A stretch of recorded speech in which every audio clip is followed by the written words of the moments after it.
Hello friends, मेरा नाम है भारती शर्मा और आज हम देखने वाले हैं क्लास 10th की पॉलिटिकल साइंस का चैप्टर नंबर 1 जो कि है पावर शेयरिंग। तो पार्ट 1 मैंने पहले ही बना दिया था, तो आई होप आपने देख लिया होगा। आज हम देखने वाले हैं पार्ट, इसमें हम देखेंगे कि why power sharing is desirable, कि पावर शेयरिंग क्यों जरूरी है, क्यों डिजायरेबल है। तो चलो स्टार्ट करते हैं आज का टॉपिक। और अगर आपको मेरे वीडियोस अच्छे लगते हैं तो प्लीज मेरे वीडियोस को लाइक करिए, शेयर कीजिए और मेरे चैनल को सब्सक्राइब कीजिए। तो चलो स्टार्ट करते हैं आज का टॉपिक, जो कि है why power sharing is desirable, कि पावर शेयरिंग क्यों जरूरी है। 2 different sets of reason can be given in favour of power sharing. तो 2 रीजन दिए गए हैं कि क्यों पावर शेयरिंग जो है जरूरी होती है उसके फेवर के लिए।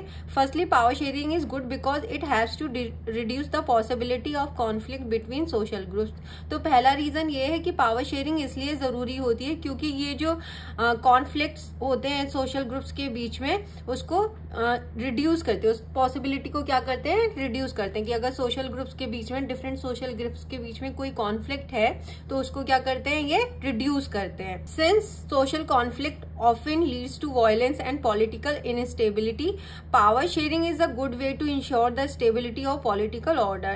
Social conflicts क्या करते हैं, वायलेंस क्रिएट करते हैं और पॉलिटिकल इनस्टेबिलिटी भी इनकी वजह से क्रिएट होती है। पावर शेयरिंग एक अच्छा तरीका है स्टेबिलिटी लाने का पॉलिटिकल ऑर्डर में, तो इसलिए पावर शेयरिंग जरूरी होती है। Imposing the will of majority community over others में look like an attractive option in the short run, but in the long run it undermines the unity of the nation. तो अगर हम किसी के ऊपर एक जो मेजोरिटी है, मेजोरिटी कम्युनिटी जो माइनॉरिटी है, उसके ऊपर अपनी जो विल है उसको इम्पोज करती है, जबरदस्ती थोपती है। स्टार्टिंग में हमें लगेगा कि सब बहुत अच्छा है क्योंकि मेजोरिटी के पास पावर है, या जो पॉलिटिकल पार्टीज हैं वो जीत रही हैं, तो मेजोरिटी की वजह से जीत रही हैं, तो इनको अगर हम ज्यादा अपॉर्चुनिटीज देते हैं या प्रिविलेजेस देते हैं तो ये एक अच्छी चीज है। लेकिन जब हम लॉन्ग रन में देखते हैं ना, तो इसके बहुत सारे डिसएडवांटेज हमें देखने को मिलते हैं, जैसे कि हमें श्रीलंका में भी देखने को मिले थे। Tyranny of the majority is not just oppressive for the minority, it often brings ruin to the majority as well. तो जो टायरनी है, मतलब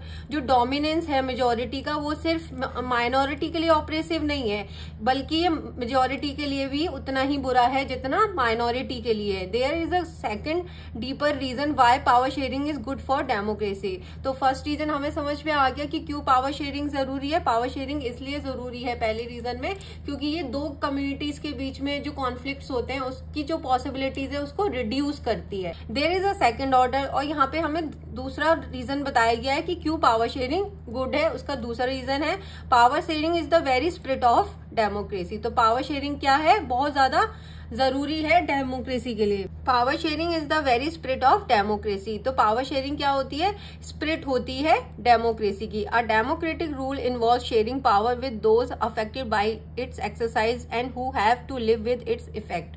तो पावर शेयरिंग डेमोक्रेटिक रूल में बहुत ज्यादा जरूरी है उन लोगों के लिए जो इस चीज से इफेक्टेड होते हैं, उनके लिए पावर शेयरिंग क्या है, बहुत ज्यादा जरूरी है। तो people have a right to be consulted on how they to be governed. तो लोगों के पास क्या है, राइट है इस चीज के कंसल्ट का कि गवर्नमेंट उनको कैसे गवर्न करेगी, उन पे कैसे रूल करेगी। Legitimate government is one where citizens through participation acquire a stake in the system. तो लेजिटिमेट गवर्नमेंट उसे बोलते हैं जहां पे सिटीजन जो है पार्टिसिपेट करते हैं और जो सिस्टम है, पॉलिटिकल सिस्टम है, उसमें पार्टिसिपेट करते हैं, जिसके थ्रू वो गवर्नमेंट को क्या करते हैं, चुनते हैं। Late us call the first set of reasons prudential and the second moral.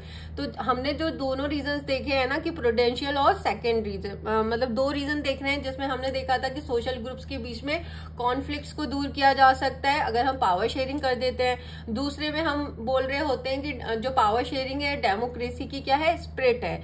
तो पहले वाले को उन्होंने प्रूडेंशियल रीजन का नाम दिया है और सेकंड वाले को जो है मोरल रीजन का नाम दिया है। तो प्रूडेंशियल रीजन क्या है, जहां पे सोशल ग्रुप्स के बीच में जो कॉन्फ्लिक्ट्स है पावर शेयरिंग के थ्रू, उसकी जो कॉन्फ्लिक्ट्स है पावर शेयरिंग के थ्रू उनके जो चांसेस है उनको रिड्यूस किया जा रहा है। और सेकंड मोरल रीजन में दिया जा रहा है कि पावर शेयरिंग इसलिए जरूरी है क्योंकि ये क्या है, स्पिरिट है डेमोक्रेसी की। लोग जो है तय करते हैं कि हमारे ऊपर जो गवर्नमेंट है किस तरीके से रूल करेगी और हमारे ऊपर कौन, और उसी के थ्रू हम जो सिटीजन्स हैं वो पार्टिसिपेट करते हैं उस पॉलिटिकल सिस्टम में। क्लियर है?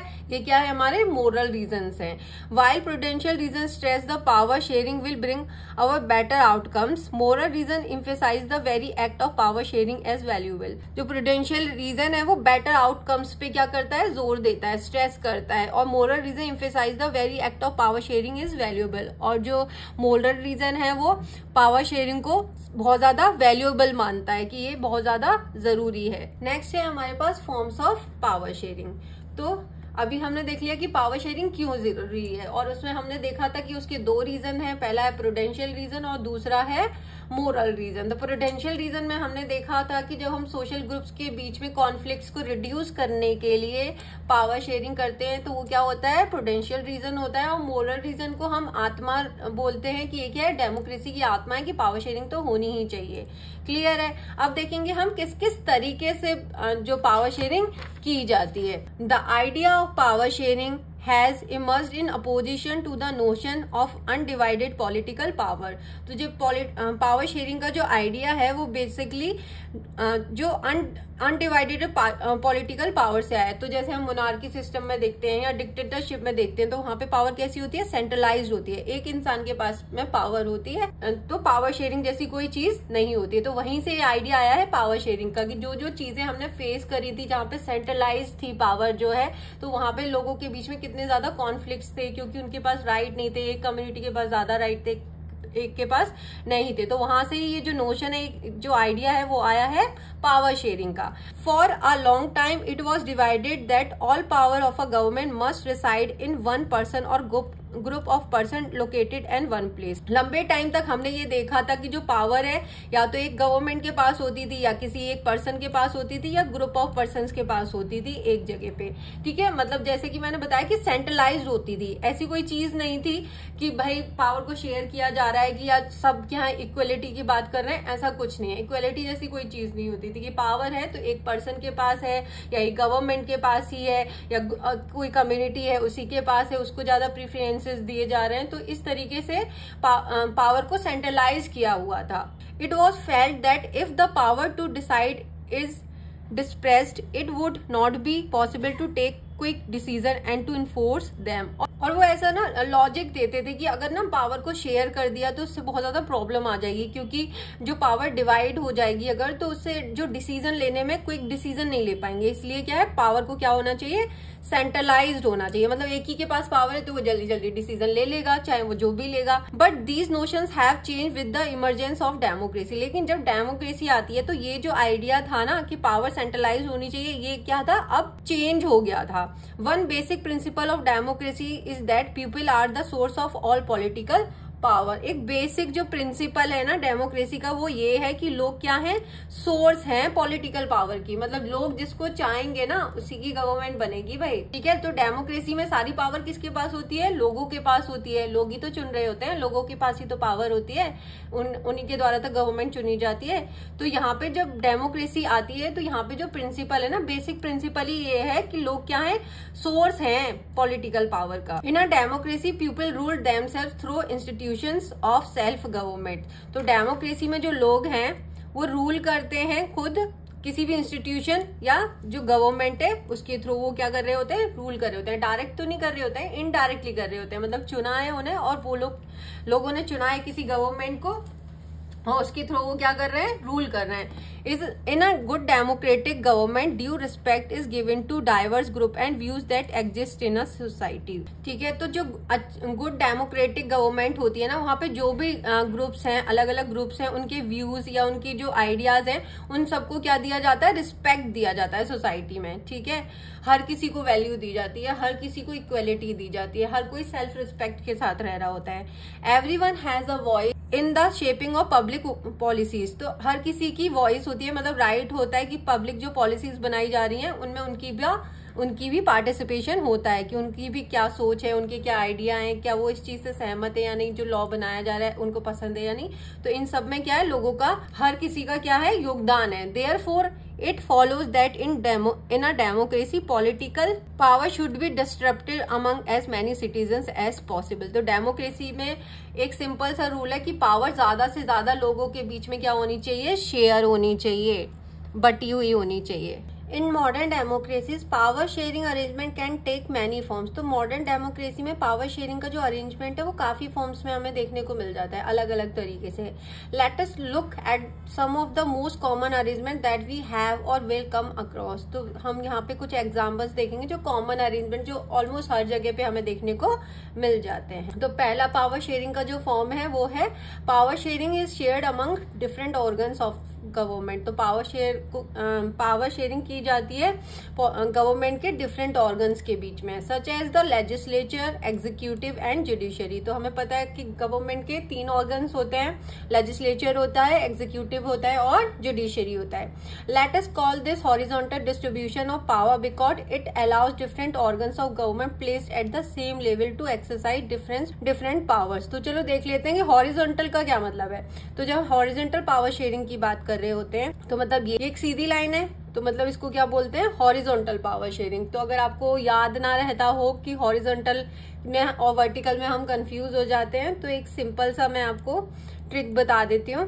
तो आप एच बनाइए, ठीक है, एच को बीच में से क्रॉस करते हैं तो ये जो स्ट्रेट लाइन है ये क्या है, हॉरिजॉन्टल है, और बाकी को क्या कर दीजिए, आप रिमूव कर दीजिए, ठीक है। तो ये हॉरिजॉन्टल लाइन है। तो यहाँ पे जो पावर शेयरिंग होती है, हॉरिजॉन्टल लाइन में जो पावर शेयरिंग हो रही है उसको क्या बोलते हैं, हॉरिजॉन्टल पावर शेयरिंग होती है, मतलब सेम लेवल पे पावर को शेयर किया जा रहा है। तो इसमें क्या है, पहला है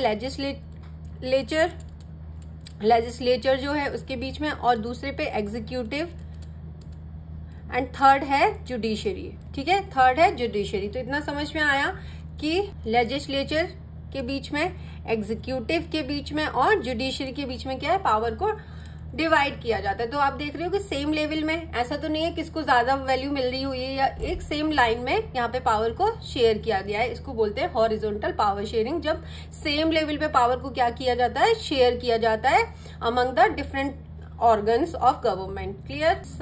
Such a separation ensures that none of the organs can exercise unlimited power. और ये इस सेपरेशन में ये भी इंश्योर किया जाता है कि किसी भी ऑर्गन के पास अनलिमिटेड पावर ना हो, ठीक है, कि कोई भी किसी एक ऑर्गन को डोमिनेट ना करे, कि उसके पास अनलिमिटेड पावर है कि वो अपने पावर का गलत यूज कर ले।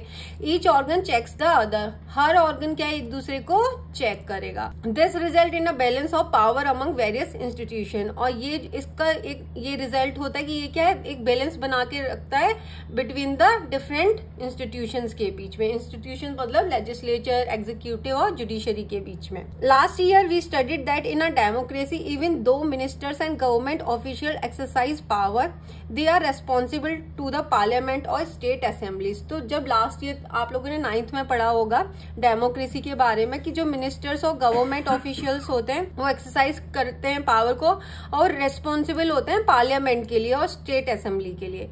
क्लियर है? जैसे लेजिस्लेचर है, ठीक है, ये पार्लियामेंट और स्टेट असेंबली के लिए क्या होते हैं, उसी के द्वारा चुने जाते हैं, तो ये उसी के लिए रेस्पॉन्सिबल होते हैं। सिमिलरली थ्रो जजेस are appointed by the executive.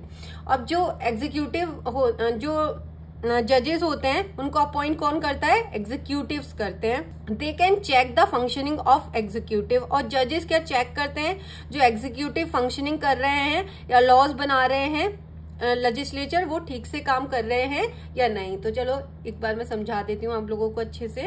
तो ये क्या है, हॉरिजॉन्टल पावर शेयरिंग है। यहाँ पे क्या है, लेजिस्लेचर, इधर एग्जीक्यूटिव, एंड यहाँ पे क्या है, जुडिशरी, ठीक है। तो लेजिस्लेचर क्या करता है, पावर लॉज को बनाता है। ये क्या करता है, लॉज को बनाता है, मेक लॉज, ठीक है। एग्जीक्यूटिव क्या करता है, एग्जीक्यूट करता है, मतलब इम्प्लीमेंट करता है, पास करता है लॉज को। और जुडिशरी क्या होता है, जो लेजिस्लेटिव ने जो लॉ बनाया है या एग्जीक्यूटिव ने जो पास किया है वो ठीक से काम किया है या नहीं, फंक्शनिंग को चेक करता है। और जो ऐसा नहीं है कि अगर ये इन दोनों को चेक कर रहा है तो इसके पास ज्यादा पावर है, नहीं, एग्जीक्यूटिव ही अपॉइंट करते हैं जजेस को, ठीक है। तो एग्जीक्यूटिव किसको अपॉइंट करते हैं? जजेस को। तो इस तरीके से यहाँ पे जो पावर है वो क्या है, सेम लेवल पे ये काम कर रहे हैं। ऐसा नहीं है कि हर किसी के पास अनलिमिटेड पावर दी गई है, एक दूसरे को ये क्या कर रहे हैं, चेक एंड बैलेंस की पॉलिसी को अडॉप्ट कर रखा है। ये जो अरेंजमेंट है एग्जीक्यूटिव, लेजिस्लेटिव और जुडिशरी का जो हॉरिजॉन्टल पावर शेयरिंग है, इसको चेक एंड बैलेंस का सिस्टम भी बोला जाता है। दूसरा फॉर्म है पावर शेयरिंग का, power can be shared among different governments at different levels. तो यहाँ पे जो पावर को शेयर किया जाता है डिफरेंट लेवल्स पे किया जाता है। तो मतलब किसी एक के पास ज्यादा पावर होगी, फिर उसके पास कम होगी, फिर नीचे फिर उससे ज्यादा कम पावर होगी। General government for the entire country and governments eight the provincial or regional level. तो जनरल गवर्नमेंट में हम दो जो है गवर्नमेंट के बारे में देखते हैं, एक कंट्री के लिए गवर्नमेंट होती है और एक प्रोविंशियल और रीजनल लेवल पे देखते हैं हम लोग, ठीक है। Such a general government for the entire country is usually called federal government. और जब इस तरीके का सिस्टम हमें देखने को मिलता है ना कि एक सेंट्रल गवर्नमेंट है, एक जो है प्रोविंशियल या रीजनल लेवल पे गवर्नमेंट है, उसको क्या बोलते हैं, इस सिस्टम को बोलते हैं federal system. In India we refer to it as the central or union government. तो जो फर्स्ट लेवल की जो गवर्नमेंट होती है, जो पूरे कंट्री के लिए होती है, उसको इंडिया में बोला जाता है सेंट्रल या यूनियन गवर्नमेंट बोला जाता है। The government at the provincial or regional level are called by different names in different countries. तो जो गवर्नमेंट प्रोविंशियल लेवल पे या रीजनल लेवल पे होती है, उसको डिफरेंट नाम से बोला जाता है अलग अलग कंट्रीज में। अगर हम अपने इंडिया की बात करें तो in India we call them state government. तो जो रीजनल या प्रोविंशियल गवर्नमेंट होती है ना, तो हम अपने इंडिया में उसे स्टेट गवर्नमेंट बोलते हैं। This system is not followed in all countries. लेकिन ये जो सिस्टम है ना, हर कंट्रीज में फॉलो नहीं किया जाता है। There are many countries where there are no provincial or state government. ऐसी भी बहुत सारी कंट्रीज हैं जहाँ पे प्रोविंशियल और स्टेट गवर्नमेंट होती ही नहीं है। But in those countries like ours where there are different levels of government, the constitution clearly lays down the powers of different levels of government. तो जैसे हमारी कंट्री में अलग अलग लेवल पे क्या है गवर्नमेंट देखने को मिल रहे हैं, तो ऐसी जगह पे क्या होता है, कॉन्स्टिट्यूशन में क्लियरली लिखा होता है कि कौन से लेवल को कितनी पावर दी जाएगी। This is what they did in Belgium. और यही उन्होंने क्या किया था, बेल्जियम में किया था। But was refuge in Sri Lanka. लेकिन इस चीज को श्रीलंका में क्या कर दिया था, रिफ्यूज कर दिया था। तो पावर को शेयर कर दिया था ना बेल्जियम में, कि उन्होंने, उनके पास स्टेट गवर्नमेंट अलग थी, सेंट्रल गवर्नमेंट अलग थी, और अलग से उन्होंने एक कम्युनिटी गवर्नमेंट और बनाई थी। तो इस सिस्टम को उन्होंने एक्सेप्ट कर लिया था, जबकि श्रीलंका में ऐसे उन्होंने नहीं किया था। The same principle can be extend to levels of government lower than the state government। और सेम प्रिंसिपल अगर और कोई लेवल को एक्सटेंड किया गया है गवर्नमेंट के, तो वहां पे भी अप्लाई हो गया है। स्टेट गवर्नमेंट के अलावा भी अगर कोई लोअर लेवल पे गवर्नमेंट है तो वो भी लेवल एक्सटेंड होते जाते हैं, such as the municipality and panchayat. तो जो थर्ड लेवल पे जो आती है लोअर गवर्नमेंट जिसको बोलते हैं या लोकल गवर्नमेंट बोलते हैं, वो दो पार्ट्स में डिवाइडेड है हमारे इंडिया में।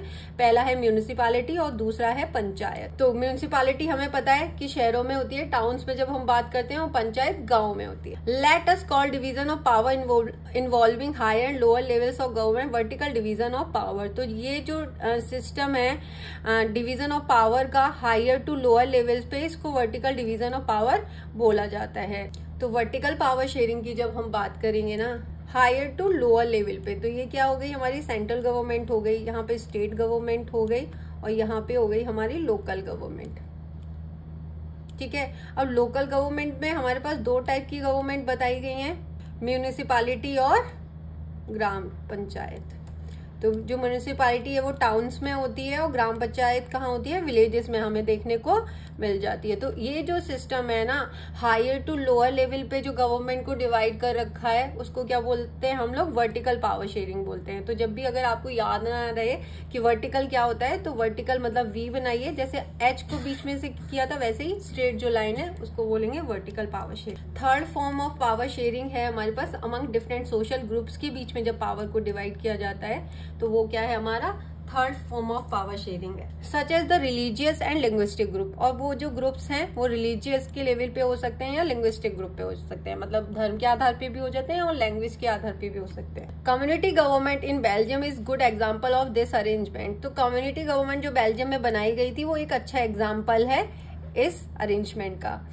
In some countries, there are constitutional and legal arrangements whereby socially weaker sections and women are represented in the legislature and administrative। तो इन कुछ कंट्रीज में कॉन्स्टिट्यूशनल और लीगल अरेंजमेंट कर रखा है कि जो वीकर सेक्शंस हैं सोशली और वुमेन को लेजिस्लेचर और एडमिनिस्ट्रेटिव लेवल पे क्या दिया जाएगा, रिजर्वेशन दिया जाता है इसी के आधार पे। Last year we studied the system of reserve constituencies. तो लास्ट ईयर हमने ये पढ़ा भी था कि रिजर्व कॉन्स्टिट्यूंसीज होती हैं कि वो जो कॉन्स्टिट्यूंसी होती है जहाँ पे जो जिसके लिए फिक्स कर रखी है ना इलेक्शन के लिए कॉन्स्टिट्यूंसी, वहीं पे वही जो है क्या कर सकते हैं, इलेक्शन लड़ सकते हैं। उस सीट पे कोई और इलेक्शन नहीं लड़ सकता। अगर वो सीट कंफर्म है एससी के लिए या एसटी के लिए या वुमेन के लिए फिक्स कर रखी है जो सीट है, तो वहां पे सिर्फ वुमेन इलेक्शन लड़ सकती है और कोई नहीं लड़ सकता। तो वो इसी के अंडर में आती है। This type of arrangement is meant to give space in the government and administrative to diverse social group who otherwise would feel alienated from the government. तो इस सिस्टम को इसलिए अडॉप्ट किया गया है कि जो पिछड़े हुए लोग हैं, जो सोशली वीकर लोग हैं या वुमेन्स हैं, उनका जो पार्टिसिपेशन है पॉलिटिकल सिस्टम में, उनका पार्टिसिपेशन बढ़े था। This method is used to give minority community a fair chance in power. ये जो तरीका है सोशल ग्रुप्स के बीच में पावर को शेयर करने का, ये एक अच्छा तरीका है जिसमें माइनॉरिटी कम्युनिटी को फेयर चांस दिया जाता है पावर में आने के लिए। फोर्थ अरेंजमेंट है पावर शेयरिंग का कि power sharing arrangement can also be seen in the way political parties, pressure groups and movements. तो पावर शेयरिंग जो है पॉलिटिकल पार्टीज के बीच में की जाती है, प्रेशर ग्रुप्स और जो मूवमेंट्स चलाए जाते हैं उनके बीच में भी क्या होती है, पावर को शेयर किया जाता है। In a democracy, the citizen must have freedom to choose among various contenders for power. तो डेमोक्रेसी में लोगों के पास राइट होता है कि वो अपने हिसाब से जो भी कंटेंडर को चुनना चाहते हैं वो चुन सकते हैं। In contemporary democracy this takes the form of competition among different parties. और ये जो हम चीज देख रहे हैं कि लोग जो जिसे चाहे उसको चुन सकते हैं, कंटेम्प्रेरी डेमोक्रेसी में यही किसमें चेंज हो रहा है, कॉम्पिटिशन का रूप ले लेता है डिफरेंट पार्टीज के बीच में, क्योंकि हर किसी में होड़ लगी रहती है कि उसको इलेक्शन जीतना है, उसको election such competition ensure that power does not remain in one hand. और ये जो कॉम्पिटिशन है वो इंश्योर करता है कि जो पावर है किसी एक के हाथ में नहीं रहेगी, कि जनता जिसको चाहे उसको चुन सकती है, जिसको चाहे उसको हरा सकती है। इन the long run power is shared among different political parties that represent different ideologies and social groups. Long run में हम देखते हैं कि पावर को शेयर किया जाता है डिफरेंट पॉलिटिकल पार्टीज के बीच में, जिनकी जो डिफरेंट आइडियोलॉजीज होती हैं और डिफरेंट सोशल ग्रुप्स के वो लोग होते हैं, उनके बीच में भी पावर को शेयर किया जाता है। Sometimes this kind of sharing can be direct. कभी कभी इस टाइप का जो शेयरिंग होती है उसको डायरेक्ट भी करते हैं। When two or more parties form an alliance to contest election. जब दो या दो से ज्यादा पार्टीज क्या है अलायंस बना के इलेक्शन लड़ते हैं ना, तो पावर को क्या कर रहे हैं, शेयर कर रहे हैं ना वो लोग, तभी तो हो पा रहा है। अब अलायंस बना रहे हैं, जैसे कि अगर हम लोग बात करते हैं तो जैसे हम बात करते हैं एनडीए की बात करेंगे हम। एनडीए क्या है, नेशनल डेमोक्रेटिक अलायंस, जो कि बीजेपी का अलायंस है। यूपीए की बात करेंगे, यूनाइटेड प्रोग्रेसिव अलायंस, जो कि किसका है, कांग्रेस का अलायंस है। तो इसमें सिर्फ बीजेपी पार्टी नहीं है, इसमें छोटी छोटी और भी बहुत सारी पार्टीज क्या है मिलके इलेक्शन लड़ रहे होते हैं। जैसे कि हमने अभी के इलेक्शंस में भी देखा था ना कि सिर्फ बीजेपी ने गवर्नमेंट नहीं बनाई, उसके जो एनडीए अगर हम बोल रहे हैं तो उसमें और भी छोटी छोटी पार्टीज क्या है मिली हुई हैं, उनका अलायंस है उसमें। If their alliance is elected they form a coalition government and thus share power. अगर उनका अलायंस जो जीत जाता है तो वो क्या है, कोलिशन गवर्नमेंट बनाती हैं और पावर को शेयर करती हैं। तो जैसे मैंने अभी बताया कि जो है एनडीए जो है इलेक्शन लड़ी। अभी अगर हम 2024 की बात करते हैं तो एनडीए ने इलेक्शन लड़ा, मतलब बीजेपी और उसके साथ छोटी छोटी जो रीजनल पार्टीज होती हैं वो भी उनके साथ इलेक्शन लड़ी। तो जब कॉन्टेस्ट करती हैं ये सारी पार्टीज मिलके तो इनको अलायंस पार्टी बोलते हैं। लेकिन जब ये जीत जाती हैं जब ये जीत जाती हैं इलेक्शन, तब ये मिलके कोलेशन गवर्नमेंट बनाती है। मतलब जीतने से पहले, मतलब जब इलेक्शन लड़ते हैं तब अलायंस बोलते हैं, और जीतने के बाद जो गवर्नमेंट बनाते हैं उसको कोलेशन गवर्नमेंट बोलते हैं। जैसे अभी की अगर बात करते हैं हम लोग इलेक्शन की, तो लोकसभा में 543 सीट्स थी और गवर्नमेंट बनाने के लिए 272 सीट्स का होना जरूरी था। लेकिन बीजेपी को क्या है, इतनी सीट्स नहीं मिली थी, उनको ऑलमोस्ट आई थिंक 240 सीट्स मिली हैं, तो वो गवर्नमेंट नहीं बना सकती थी। तो बीजेपी ने जो गवर्नमेंट बनाई है वो अलायंस के साथ बनाई है, ठीक है, मतलब एनडीए की गवर्नमेंट बनी हुई है। अभी एनडीए को मिला के उसका जो टोटल 291 है शायद, तो उसको इतना जो टारगेट वैल्यू है वो मिल गई, तो उन्होंने क्या बना लिया, कोलेशन गवर्नमेंट अपनी बना ली है। In a democracy, we find interest groups such as those of traders, businessmen, industries, farmers and industrial workers। तो डेमोक्रेसी में हम बहुत सारे इंटरेस्ट ग्रुप्स को भी देखते हैं, जो ट्रेडर्स के अलग ग्रुप्स होते हैं, बिजनेसमैन के अलग होते हैं, इंडस्ट्रियलिस्ट के होते हैं, फार्मर्स और इंडस्ट्रियल वर्कर्स के अलग अलग ग्रुप्स बने हुए देखने को हमें मिल जाते हैं डेमोक्रेसी में। They also will have a share in governmental power, और इनका जो शेयर होता है गवर्नमेंटल पावर में, इनका एक अलग से शेयर होता है इनकी, either through participation in government committees or bringing influence on the decision making process. या तो पार्टिसिपेशन करते हैं डायरेक्टली गवर्नमेंटल कमेटीज में, या फिर वो इन्फ्लुएंस करते हैं डिसीजन मेकिंग जो प्रोसेस है। अगर कोई ऐसा लॉ बनता है फार्मर्स के लिए जो ठीक नहीं है, जो या उन्हें पसंद नहीं आता, तो कहीं ना कहीं क्या करते हैं, प्रेशराइज करते हैं गवर्नमेंट को, ठीक है, उनका यूनियन काम कर रहा होता है, जैसे स्टूडेंट यूनियन है या फार्मर्स का यूनियन है, तो ये यूनियंस काम कर रहे होते हैं अगेंस्ट द जो लॉ, अगर उनको पसंद नहीं आता है तो कहीं ना कहीं वो डिसीजन मेकिंग का जो प्रोसेस है उसको इफेक्ट करते हैं। तो आई होप कि आपको आज का जो टॉपिक है अच्छे से समझ में आ गया होगा। ये हमारा पार्ट 2 था पावर शेयरिंग का, जो होप कि आपको ये अच्छे से समझ में आया हो। अगर ना आया हो तो प्लीज कमेंट्स में आप मुझे बता सकते हैं। अगर कोई क्वेश्चन हो आपका तो आप मुझसे पूछ सकते हैं, और अगर आपको मेरे वीडियोस अच्छे लगते हैं तो प्लीज लाइक करिए, शेयर कीजिए और मेरे चैनल को सब्सक्राइब करिए। Thank you for watching.